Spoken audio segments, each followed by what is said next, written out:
आज ये कक्षा 11 के रसायन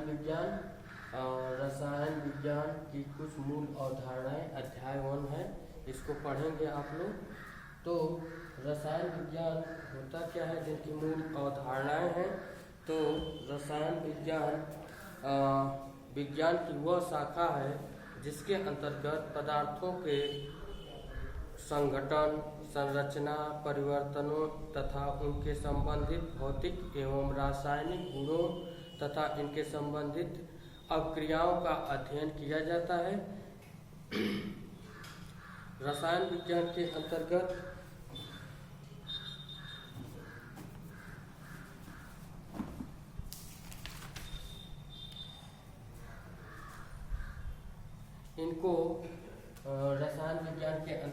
इनको 3 शाखाओं में विभाजित किया गया है। पहला है रसायन विज्ञान की शाखाएं, रसायन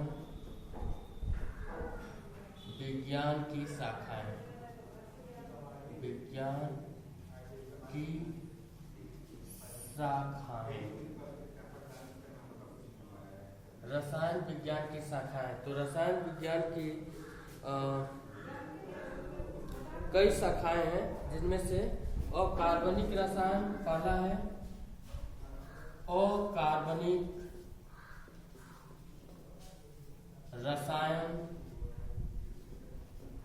दूसरा है कार्बनिक रसायन,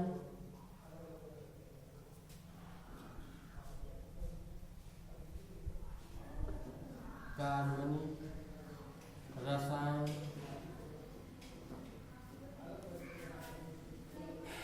तीसरा है भौतिक रसायन, भौतिक रसायन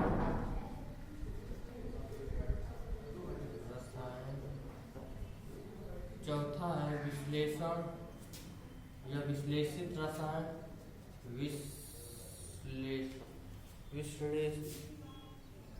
विश्लेषिक रसायन, विश्लेषिक रसायन।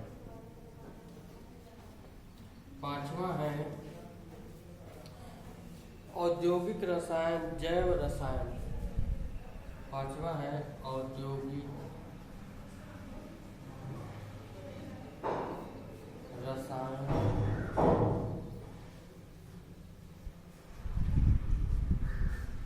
छठवां है जैव रसायन। सातवां है कृषि रसायन एवं नाभिकीय रसायन। तो सातवां है कृषि रसायन और आठवां है नाभिकीय रसायन।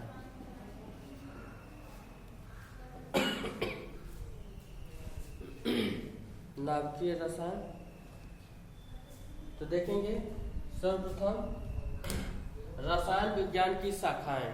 तो रसायन विज्ञान की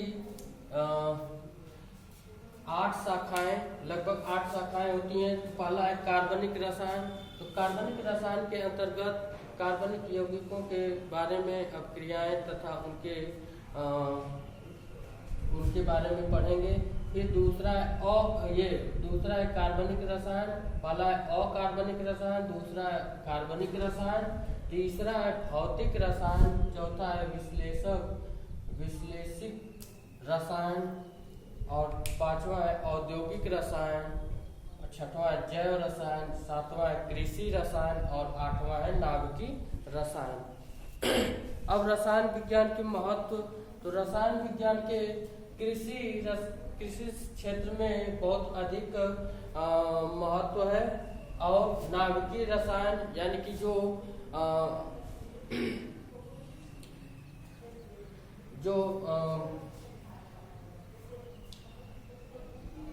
अवक्रियाओं के द्वारा विखंडित होकर के नए नए धातुओं को उत्पन्न करते हैं नाभिकीय विखंडन के द्वारा, तो उनमें भी रासायनिक अवक्रिया करा करके की जाती है।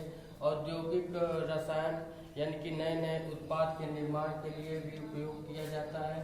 जैव रसायन यानी कि खाद्य पदार्थों को का भी उपयोग रसायन विज्ञान के अंतर्गत करते हैं।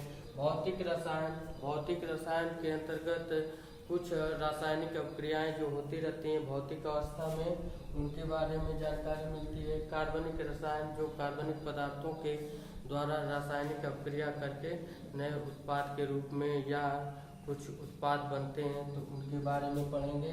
फिर है अकार्बनिक रसायन, यानी कि अकार्बनिक रसायन के अंतर्गत भी कुछ खाद्य पदार्थ या कार्बनिक पदार्थों के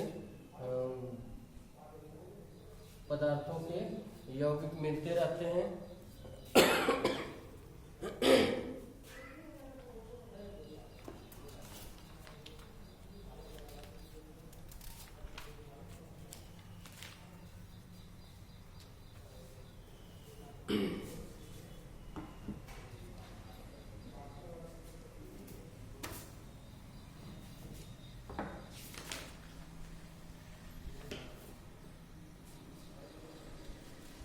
अब रसायन विज्ञान का कुछ महत्व है जो कि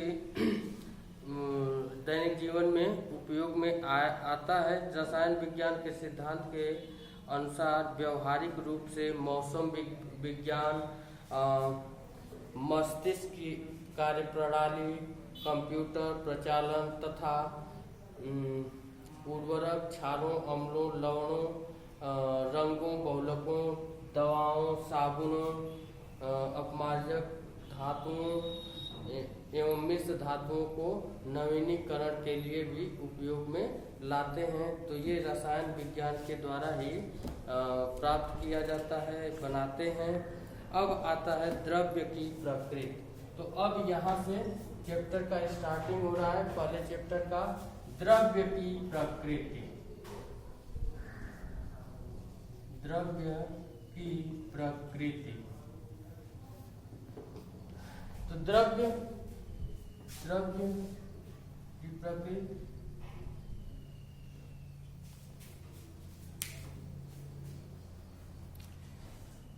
द्रव्य शब्द द्रव्यमान से बना हुआ है, जिनमें द्रव्यमान उपस्थित होते हैं।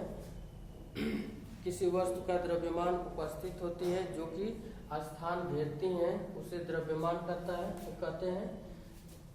वे वस्तु जिनमें द्रव्यमान व आकार उपस्थित होते हैं उन्हें द्रव्यमान कहते हैं। द्रव्यमान जैसे कलम, पुस्तक, मेज, कुर्सी, बोर्ड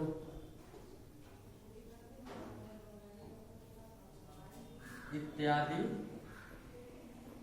ये द्रव्यमान के अंतर्गत आते हैं, जो कि द्रव्य की, और ये द्रव्य की तीन अवस्थाएं होती हैं। द्रव्य की प्रकृति में आता है कि द्रव्य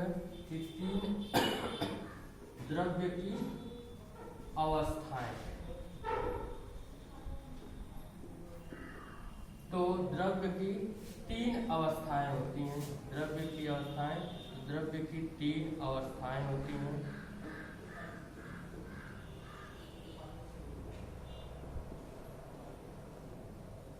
पहला है ठोस अवस्था, दूसरा है, देखिए द्रव्य की प्रकृति में द्रव्य की तीन अवस्थाएं होती हैं, जो कि ठोस अवस्था है, द्रव अवस्था है और तीसरा है गैस अवस्था। पहला है ठोस अवस्था, दूसरा है द्रव अवस्था, तीसरा है गैस अवस्था। अब ये रासायनिक अभिक्रिया जब कराई जाती है तो ठोस से द्रव, द्रव से गैस, ये ठोस से द्रव, द्रव से गैस, ये तीनों अवस्थाओं में द्रव्य द्रव्य की अवस्थाएं बदलती रहती हैं। इनकी अभिक्रियाओं को देख लेंगे। जैसे ठोस है तो अभिक्रिया होती है गलना, तो कैसा हो जाता है द्रव।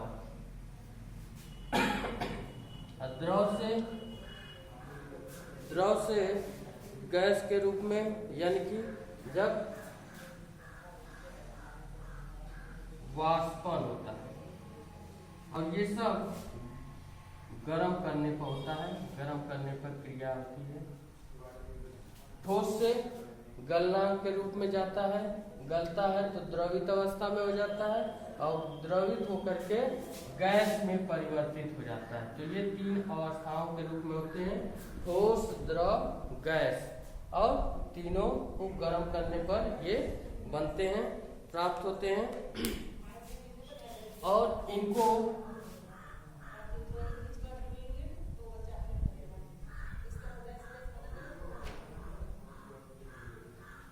ठंडा करने पर फिर पुनः प्राप्त किया जा सकता है। फिर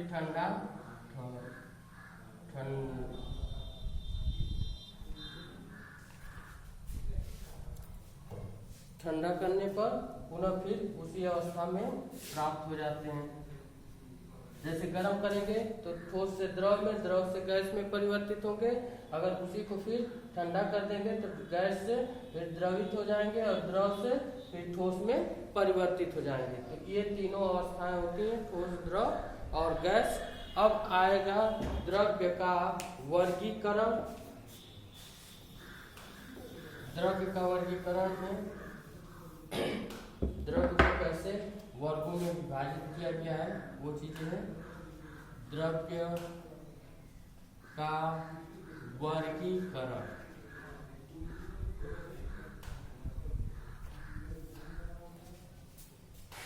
तो सबसे पहले द्रव्य का वर्गीकरण का एक सीरीज बना लेंगे, एक सारणी बना लेंगे उस तरीके का। पहले लिखेंगे द्रव्य,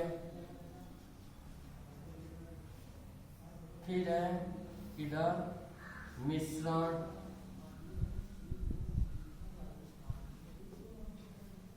इधर लिख लेंगे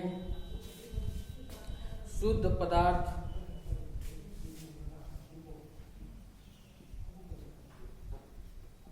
शुद्ध पदार्थ। इधर फिर मिश्रण भी दो प्रकार के होते हैं, एक होता है समांगी,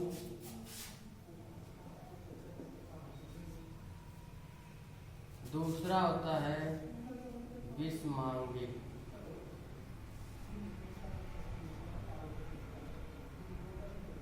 विषमांगी, ठीक।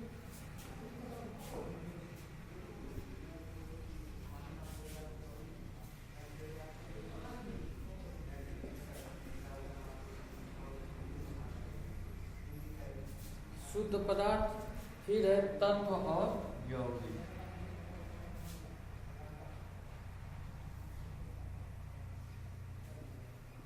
तत्व,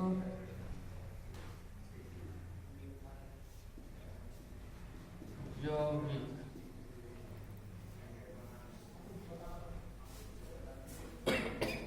अब देखेंगे द्रव्य का वर्गीकरण। द्रव्य का वर्गीकरण का मतलब ये है कि जैसे कितने वर्गों में विभाजित किया जा सकता है द्रव्य को, किस रूपों में ये द्रव्य पाया जा सकता है। तो ये है द्रव्य। तो ये एक तरह से मिश्रण के रूप में भी द्रव्य पाया जाता है, जो कि मिश्रण के रूप में पाया जाता है। तो ये समांगी मिश्रण भी हो सकता है और विषमांगी मिश्रण भी हो सकता है। इसी तरह द्रव्य शुद्ध पदार्थ के रूप में अगर पाया जा सकता है तो ये शुद्ध तत्व के रूप में हो सकता है और शुद्ध यौगिक के रूप में हो सकता है। इस तरह इस द्रव्य को वर्गीकृत किया गया है।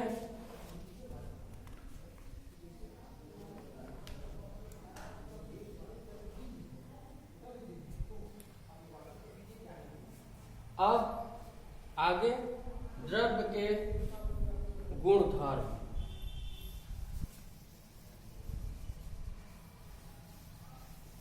द्रव्य के गुणधर्म के बारे में।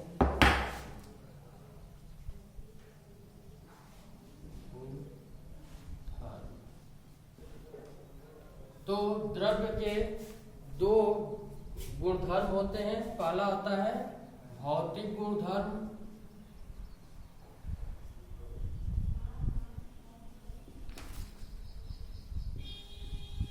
दूसरा है रासायनिक गुणधर्म। रासायनिक गुणधर्म,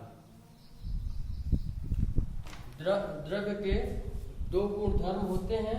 पहला है भौतिक गुणधर्म, दूसरा है रासायनिक गुणधर्म।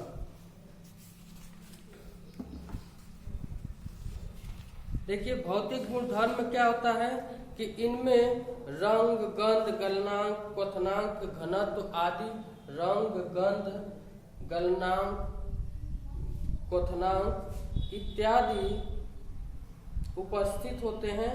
और इनमें भौतिक गुण में देखेंगे रंग, गंध, गलनांक, क्वथनांक,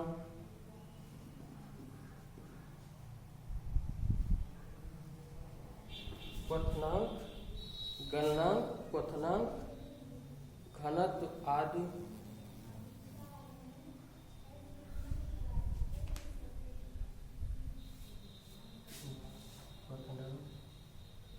घनत्व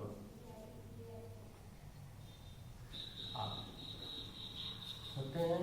रासायनिक गुणधर्म में संघटन होता है, संघटन, ज्वलनशीलता, अम्ल, क्षार इत्यादि। तो इसमें होता है संघटन,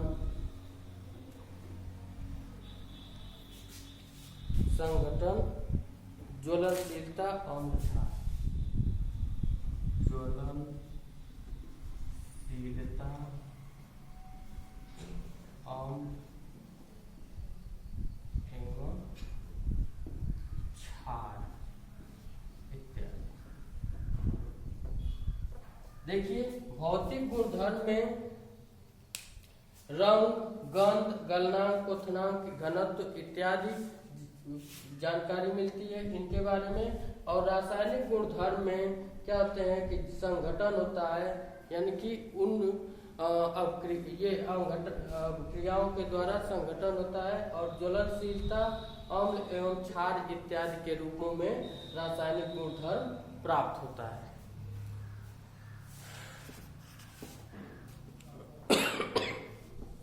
अब देखेंगे भौतिक गुणधर्म के मापन। अब अगली हेडिंग है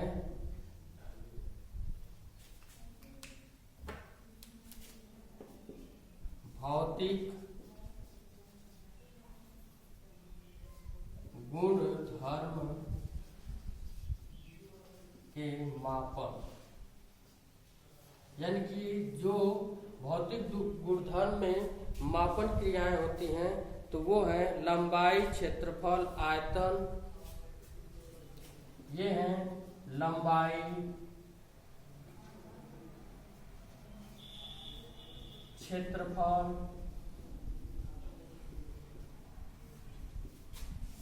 आयतन इत्यादि। तो भौतिक गुणधर्म का मापन होता है लंबाई, क्षेत्रफल, आयतन इत्यादि। और जैसे लंबाई को किसमें मापा जाता है? एम, मीटर में।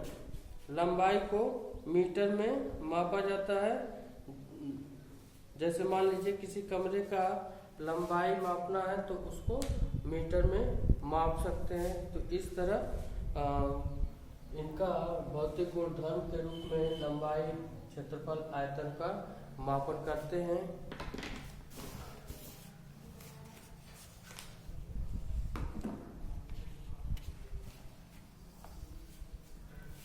अब मात्रकों के अंतर्राष्ट्रीय पद्धति के बारे में अगले नेक्स्ट क्लास में बताया जाएगा, जो कि फिर से इसको रिपीट कर देते हैं।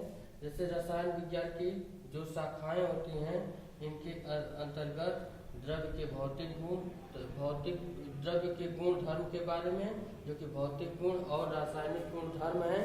भौतिक गुण धर्म के अंतर्गत रंग, गंध, गलनांक, क्वथनांक इत्यादि, घनत्व इत्यादि ज्ञात करते हैं, प्राप्त होता है। और रसायन गुण धर्म के अंतर्गत संघटन, ज्वलनशीलता, अम्ल, क्षार के बारे में ज्ञात करते हैं।